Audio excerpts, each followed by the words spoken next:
तमाम आंबेगाव तालुक्यातील जनतेला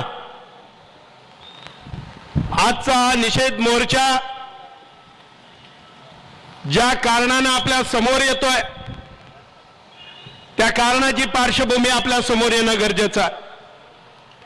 गेल्या महिन्याभराच्या कालावधीमध्ये संपूर्ण परिसरामध्ये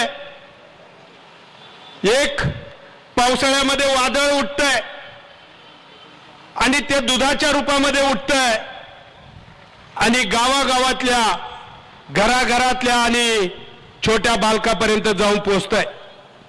काय आहे दुधाचं वादळ? एक मला काळ आठवतो, साधारण 2000चा काळ होता, 2000 सालाचा।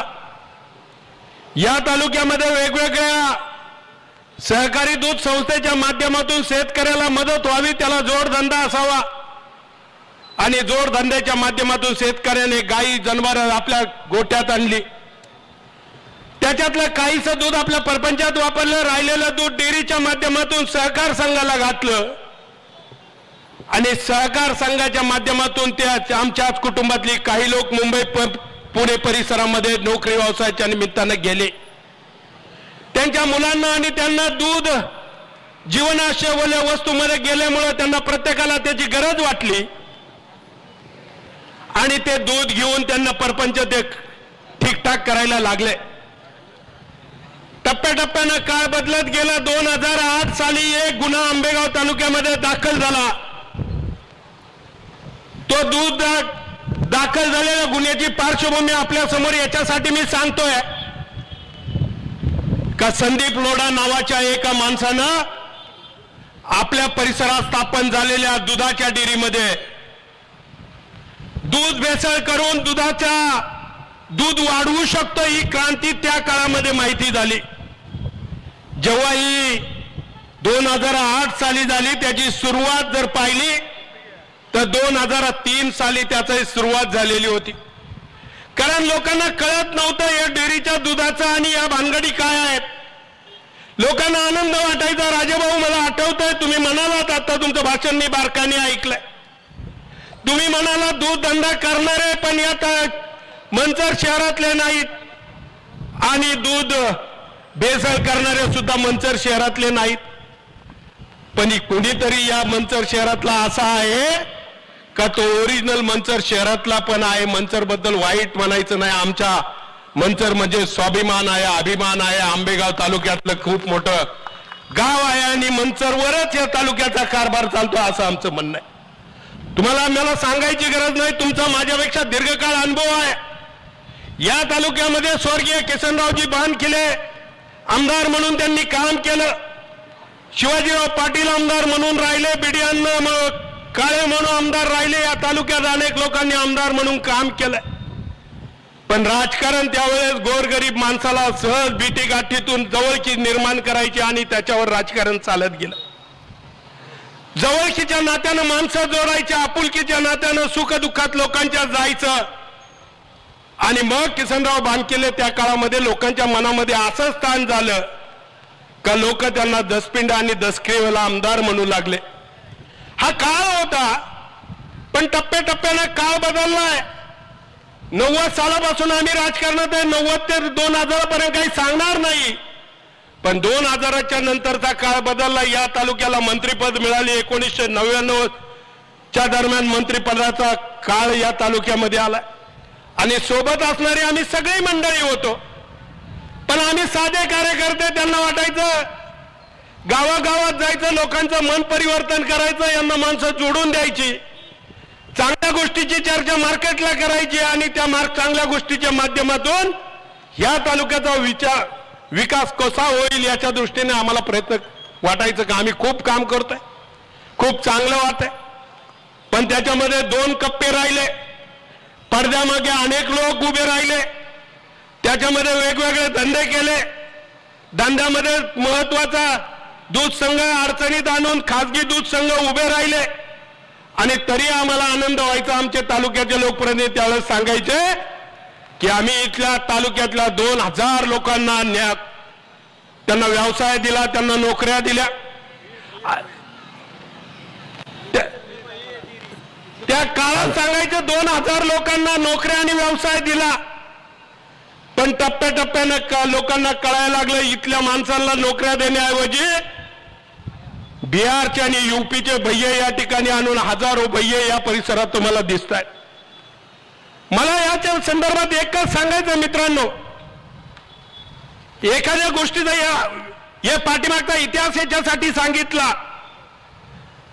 की कोणत्याही गोष्टीचा अभ्यास करायचा असेल, कोणत्याही गोष्टीचा इतिहास माहिती असायला पाहिजे असतो, त्यावेळेस इतिहासाशिवाय आणि भौगोलिक परिस्थितीशिवाय तुम्ही समाजकारणही करू शकत नाही, राजकारणही करू शकत नाही आणि लोकांना न्यायदान सुद्धा करू शकत.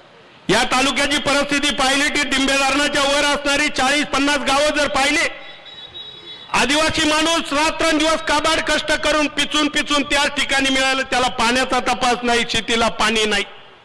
खालच्या परिसरात गेलं, लोणी रामणीच्या परिसरामध्ये लोक पाण्यामध्ये आहेत, पाण्यापासून वंचित आहे. आजही त्यांना या वर्षभरासाठी उन्हाळ्यामध्ये पाण्याचा टँकर द्यावा लागतोय. सगळा मी अभ्यास केला, माझ्या समोर अभंग बसले होते, त्यांना मी विचारलं, ChatGPTला विचारा या तालुक्यामध्ये दुधाचं संकलन किती आहे. लगेच ChatGPTने उत्तर दिलं, या दुधाची या राज्याला दुधाचे साधारण 2.5 लाख लिटर 2.5 कोटी दुधाची गरज लागते, पण साधारण संकलन प्रक्रिया साधारण 2 लाख कोटीवर होते. आणि त्याच्यावर सहज दुसरा प्रश्न ChatGPTला विचारला तर त्यांनी त्या ChatGPTने दिलेलं उत्तर गेल्या 8-15 दिवसामध्ये त्यांना विचारलं आम्ही की हे सगळं चालू झाल्याच्या नंतर दुधाचा भेसळचा प्रश्न पुढे आल्यानंतर वेगवेगळे पदार्थ आणि दुधामध्ये किती घट झाली त्याचं प्रमाण सांगा. ChatGPTने उत्तर दिलं की 25% दूध संकलन मध्येच घट झालेली आहे. ही वस्तुस्थिती या महाराष्ट्रातल्या प्रत्येक माणसाला 75 लाख लिटर या महाराष्ट्रामध्ये दूध कमी झालंय. सहज विचारलं महाराष्ट्रामध्ये कोणत्या भागामध्ये दुधाचा जास्त पुरवठा होत आहे, तर राजाभाऊ त्या दुधाचा पुरवठा होणाऱ्या जो जिल्हा आहे त्याच्यामध्ये पुणे जिल्हा 1 नंबरला ठरलाय. मग इंदापूरची डेअरी असेल, मंचरची डेअरी असेल, अवसरीची डेअरी असेल, हे सगळे लोक इथून पुरवठा जास्त प्रमाणात होतोय. मग पुरवठा असणाऱ्या भागातूनच संकलन प्रक्रिया आता का मंदावली हा माझा प्रश्न आहे.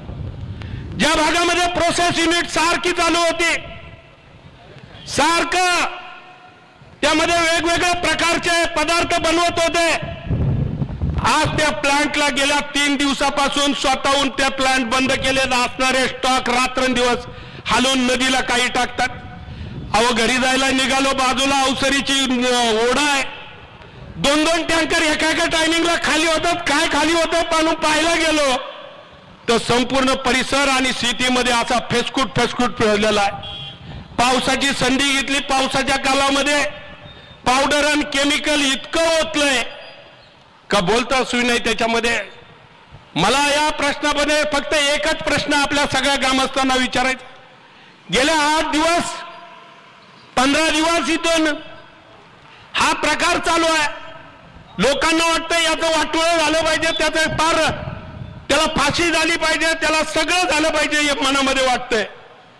पण बाबांनो, ज्या दिवशी फाशी द्यायची आहे या राज्यामध्ये एक मुंडे साहेब एखाद्या विभागाचा चार्ज घेतो आणि एवढं मोठं असणारं राज्य, 11 कोटी लोकांचं असणारं राज्य, या एकाच राज्यामध्ये एकच कर्तबगार माणूस आहे का मुंडे साहेब, अशी काही गोष्ट आहे.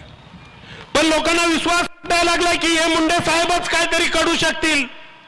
उद्याच्या काळात त्यांची बदली झाली तर या तालुक्यातील नाही राज्यभरातली जनता ते सहन करणार नाही. काल परवा मी सगळं विधानसभेचं अधिवेशन चाललं होतं. मी या सगळ्या बातदारांना खूप मोठा धन्यवाद देतो. अरे आमदार म्हणून ज्या भागाभागातून आले असतील आणि प्रश्न मांडत असतील ते प्रश्न त्यांनी त्या जिथं मांडले त्या विधानसभे मांडले आणि गावागावाच्या प्रत्येक घटकाला सोशल मीडियाच्या माध्यमातून ते ऐकायला मिळाले. त्यांच्या माध्यमातून माहीत झालं, जागृती माहीत झाली आणि काम करायला तुम्हाला आणखी काही सोयीचं झालं. पण या तालुक्यामधला विचार तुम्ही जर घेतला तर मला असं वाईट वाटायला लागलं, ज्यांच्या नेतृत्वाखाली दीर्घकाळ काम केलं, जे मोठे व्हावे म्हणून रात्रंदिवस आम्ही काबाड कष्ट केलं, ते लोक मात्र तोंड उघडायला तयार नाहीत। हा कुठली पद्धत आहे? आमदार साहेब, या तालुक्याने तुम्हाला 8 वेळा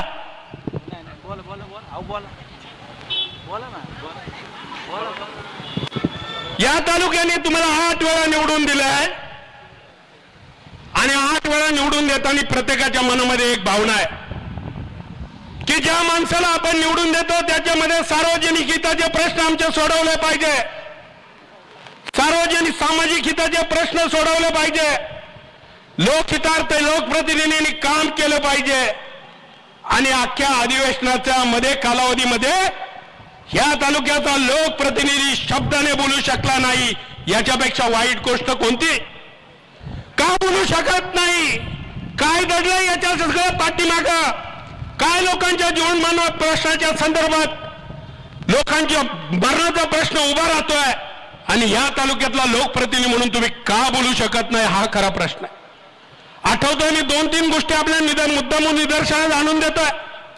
प्रवीणराव, थोडं कधी कधी जर आपण सरळच कानावर नाही घातलं, लोकांनी आज देवदत्त ऐकलं नाही, तर कदाचित तुम्ही या लोकांना सांगितलं नाही। शेवटी नेतृत्व करणारी माणसं ही मर्यादित असतात, विरोधात आणि ठाम भूमिका घेणारी काही मर्यादित माणसं असतात।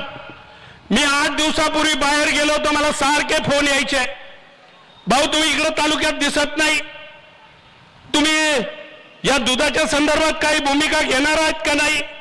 मी त्यांना परत प्रश्न करायचा, अरे बाबांनो, समजा मी 8 दिवस हा तालुका सोडून गेलो, जे काही लोक आहेत त्याच्यासाठी प्रयत्न करतायत, पण तुम्ही काय, तुमचा सहभाग त्याच्यात का किती आहे? त्यावेळेस एका माणसानं मला सांगितलं, बाबांनो, कदाचित या तालुक्यातल्या जनतेच्या मनामध्ये, प्रत्येकाच्या मनामध्ये आज जो विचार आहे तो जर त्यांनी सांगितला, सगळेच माणसं तुमच्यासारखी धाडशी असू शकत नाही, तुमच्यासारखी हिंमत असणारी माणसं असू शकत नाही। कदाचित आम्ही समोर असू, समोर दिसणार नाही, पण तुम्हाला उद्याच्या काळामध्ये या तालुक्यामध्ये ही जनता काय आहे हे दाखवल्याशिवाय राहणार नाही, त्याच्यासाठी तुम्ही भूमिका घेऊन पुढे जा। मी आमच्या सगळ्या पक्षाच्या कार्यकर्त्यांना खूप धन्यवाद देईल। आम्ही इथं आलो आता कोणत्या पक्षाचा नेता म्हणून आलो नाही, कोणत्या पक्षाची भूमिका मांडायची म्हणून आलो नाही। मी जयशिंगरावला सहज बोलत होतो, जयशिंगराव, राज्यामध्ये सरकार आपलं आहे, पण आपल्याला आज या भूमिकेवर यावं लागलंय का लोकहितार्थासाठी लोकांच्या रस्त्यावर बसण्याची वेळ आली। आणि बोलता बोलता सांगितलं, आठवतंय तुम्हाला, म्हटलं आपल्या मधल्या काळात बिबट्याचा प्रश्न तयार झाला, हजारो लोक रस्त्यावर बसले, हजारो लोक रस्त्यावर बसले आणि गुन्हा मात्र ज्यांच्यावर दाखल झालेत ते फक्त या व्यासपीठावर उभे आहेत तेवढ्यांवरच गुन्हा दाखल झालाय। याच्यात अनेक त्यावेळेस राष्ट्रवादी पक्षाची माणसं सामील झाली होती, पण त्यांना या तालुक्यातल्या लोकप्रतिनिधी बसून एक उत्तम प्रकारचं काम केलं, त्यांचे महत्वाचे माणसं बाजूला काढले आणि या बाकीच्या लोकांवर गुन्हे दाखल केले। पारगावला बसलं, पारगावला गुन्हा दाखल झाला, मंचरला बसलं, मंचरला गुन्हा दाखल झाला, कांद्याचा प्रश्नाला देवदत्त निकम रस्त्यावर बसले, त्यांच्यासोबत अनेक कार्यकर्ते बसले, गुन्हा त्यांच्यावर दाखल झाला। आणि मग माझा या तालुक्यातल्या आमदारांना सवाल आहे, अरे लोकप्रतिनिधी म्हणून 8 वेळा तुम्हाला या तालुक्याचं नेतृत्व करायची संधी दिली आणि तुम्ही मात्र या तालुक्यामध्ये ज्या पद्धतीने वागताय, तुमच्या पक्षातला एकाही कार्यकर्त्याला याच्यामध्ये आज जे आंदोलन पुकारायचं ठरवलं, हा कोणाच्या पक्षाचा हितकारक विषय नव्हता, पण राष्ट्रवादीचा प्रमुख माणूस या टेबलवर आला नाही, व्यासपीठावर आला नाही।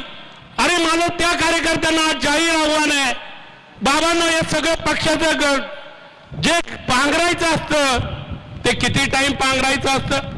घरचा गडी कमीत कमी पहिलं कुटुंबाचा विचार कर। अरे दुसऱ्याचा विचार करता करता तुझं कुटुंबाचं पार वाटोळं झालंय। माझ्या पाटाच्या कडेने असणारी गावं सगळी पाहिली तर जवळजवळ 400च्या वर लोक कॅन्सरमध्ये पाय। आणि मी सहज मधल्या काळात एक वातावरण आलं, म्हणले ते जास्त खतं घातल्यामुळे कदाचित त्यांना कॅन्सर होत असतील। आज लोक सांगायला लागली खताचा इफेक्ट कमी आहे या पाण्याचा इफेक्ट जास्त आहे, याचा परिणाम आमच्या परिसरामध्ये होत आहे. जसं राजाभाऊनी त्याच्या भावाच्या संदर्भात भूमिका मांडली, अहो या तालुक्यातल्या माझ्याही 2 बहिणी कॅन्सरनी मृत्युमुखी पाडलं. प्रश्न आमच्या जीवनाशी आलाय, मरणाशी आलाय. मग आम्ही विचार करतोय उद्याच्या काळामध्ये ह्या लोकांना, ह्या तालुक्यात जनतेला कोण न्याय द्यायचा असेल त्याच्यामध्ये आमचे किती बळी गेले तरी चालतील, पण आम्ही त्यांच्या पाठीमागे भक्कमपणे उभं राहिल्याशिवाय राहणार नाही. ज्यांनी भेसळ केली ते काय आमच्या जवळचे नाही असं पाहिजे, पावसावरून कुठेतरी उभे आहेत, आमच्या जवळचे नाही असं नाही. पण जे लोक आहेत ते पाहिले ते आमचे मित्रमंडळीच आहे, त्यांचे आमचे कोणत्या ना कोणत्या कारणाने संबंध आलेला आहे. पण बाबांनो गेल्या 25-30 वर्ष आम्ही राजकारण करतोय. या तालुक्यातून एकही चुकीच्या पद्धतीने रुपया गोळा केला नाही, धंदा केला नाही, त्याच्यावर परपंच चालवला नाही. पण तुमची छाती टोकून इथं येऊन सांगायची हिंमत आहे की तुम्ही केलेले हे मिळवलेले पैसे तुम्ही 1000 कोटीचे नाही, 5000 नाही, 10,000 कोटीचे मालक होऊ द्यात, पण त्याच्यात मिळवलेला पैसा लोकांच्या तळतळाटाचा, त्यांच्या दुःखाचा, त्यांच्या अडचणीचा पैसा आहे, एवढं डोक्यात ठेवा. हा पैसा घेऊन तुम्ही समाधानाला जगू शकणार नाही. काही काळ तुम्हाला बरं वाटेल, भारी भारी गाड्यामध्ये येणार, पण दीर्घकाळ त्याची ते टिकणार नाही. मग त्याच्यातल्या अनेक प्रश्न उभे राहतील. माझी आजच्या दिवसाच्या खूप बोलायचंही मनोमन इच्छा आहे, आणि हे सांगितलं नाही तर कदाचित कमी पडेल. पण जे सांगत असताना माझी सगळ्यात तमाम या आंबेगाव तालुक्यातल्या जनतेला एक विनंती आहे. नावं सगळ्यांची निश्चित झालेली आहे, कोणाला सांगायची गरज नाही, अरुणगिरांना सांगायची गरज नाही का हा याच्यामध्ये होता. राजाभाऊ तुम्ही मंचर म्हणून तुमची पोटतिडकीची भावना नक्की आहे, पण असं नाही का इथं आलेला सगळा माणूस मंचरचाच होता, तो बाहेरचा आहे. पोंदेवाडीपासून सुरुवात झाली, जिथं जिथं गावं दबावानं बांधली आहे, दुःखाने लोक कडक करताय जीवन, ज्यांना वाटतंय का इथं खूप मोठा अन्याय होतोय. शुभम वाळू सारखा गडी पोंदेवाडीत राहतो, प्रचाराच्या टायमिंगला 2-2, 5-5 हजार रुपये मताला वाटतो, आणि एक सीट निवडून आणायच्यासाठी या तालुक्यातल्या या तालुक्याच्या आमदाराच्या नेतृत्वाखाली तिथे काम करतो. आम्ही नक्की सांगू आम्ही गरीब आहे, सामान्य आहे, पण मेहनत करणारे, काबाड कष्ट करणारे सच्चे कार्यकर्ते आहोत. तुमच्या मेहनतीतला 1 रुपया सुद्धा आमच्या जीवनामध्ये नको आहे. आणि हेच लोक जे आज तुम्हाला दिसत आहेत, आज जरी कदाचित मुंडे हे फक्त तुमचं सगळं भरत आलेलं आहे हंडा हा, आणि हा भरलेला हंडा आता तुमचा कधी ना कधी तुमचा घेऊन बुडणार आहे, हे सगळं निश्चित झालंय. म्हणून जी मुंडे साहेबांची बदली तुम्हाला माहित नाही ज्या काळात झाली, 8 दिवसाच्या कालावधीमध्ये 7 बदल्या झाल्या, त्यांना 7 खात्याचा चार्ज दिला, आणि 8व्या खात्याचा चार्ज हा भेसळ, अन्न भेसळमध्ये त्यांना मिळाला. सगळ्या सरकारनं डिसिजन केलंय, इकडं आल्या तर ह्या अडचणी उभ्या राहतील, ते पारदर्शक काम करतील, तिकडं आले तर, पण ह्या भागात काम केलं तर सरकारने विचार केला, ह्या भागात काम केलं तर लोकांचा खरा प्रश्न आहे, लोक ज्या अडचणीत आहे, लोकांची कुटुंब उद्ध्वस्त होत आहेत, आजारानं लोक बेजार झाल्यात, या गोष्टीमध्ये हा माणूस गेला तर निश्चितपणे न्याय देईल. आणि मला खऱ्या अर्थानं आनंद याच्यासाठी होतोय का एक मुंडे साहेब इथं आलाय, हजारो IAS अधिकारी महाराष्ट्रामध्ये काम करतायत, पण एक मुंडे साहेब या ठिकाणी आला तर आता असं वाटायला लागलंय का इथला एकही भेसळयुक्त दूध शिल्लक राहणार नाही आणि लोकांना न्याय मिळाल्याशिवाय राहणार नाही, अशी भूमिका झाली. माझी तुम्हा सगळे आज दुपारच्या नंतरच हालचाल होईल, तालुक्याचे आमदार जमतील, पत्रकार परिषद घेतील, संवाद यात्रा काढतील, आणि आम्ही बोललोय त्याच्या उत्तर देतील. पण सत्सद बुद्धीने माझी एक विनंती त्यांना आहे, आमदार साहेब तुम्ही या तालुक्याचे लोकप्रतिनिधी आहात, तुमच्यात हिंमत असेल, 40 वर्ष या जनतेने तुम्हाला जी मदत केलेली आहे, तर या मंचरच्या चौकात या आमच्या समोर, जसे आम्ही सगळ्या पक्षाचे लोक एकत्र झालेत तसं तुमच्याही पक्षाचे लोक एकत्र करा, तुम्ही लोकांना उत्तर द्या, तुम्ही म्हणाल ते ऐकायला आम्ही तयार आहे. पण हे करू शकत नाही, कारण याच्या खाली दडलंय, खूप मोठं काही दडलंय, आणि ते गटलंय, आणि ते दडलेलं शोधायचं म्हणलं 1000, 2000, 5000, 10 कोटीचं दडलंय, हे किरकोळ दडलेलं नाही. खूप विषयांना नजीकच्या काळामध्ये आपल्याशी नक्की बोलेल, पण आजच्या दिवसाच्या निमित्तानं मी जाहीरपणे आपल्या सगळ्या जनतेला आव्हान करतोय, बाबांनो, ही तरुण पिढी आज तुमच्या समोर उभी राहिली आहे, ती तुमच्या प्रेमाच्या जीवावर राहिली आहे, तुमच्या आधाराच्या जीवावर राहिली आहे. उद्याच्या काळात ही पिढी जर तुम्ही सांभाळली नाही तर लोक तुम्हाला कधी माफ करणार नाही, ही सुद्धा गोष्ट आहे. मी जास्त न बोलता आपल्या तमाम उपस्थितांच्या वतीनं आपल्याला सगळ्यांना धन्यवाद देतो आणि या काळ्या कृतीचा निषेध करून या ठिकाणी थांबतो. जय हिंद,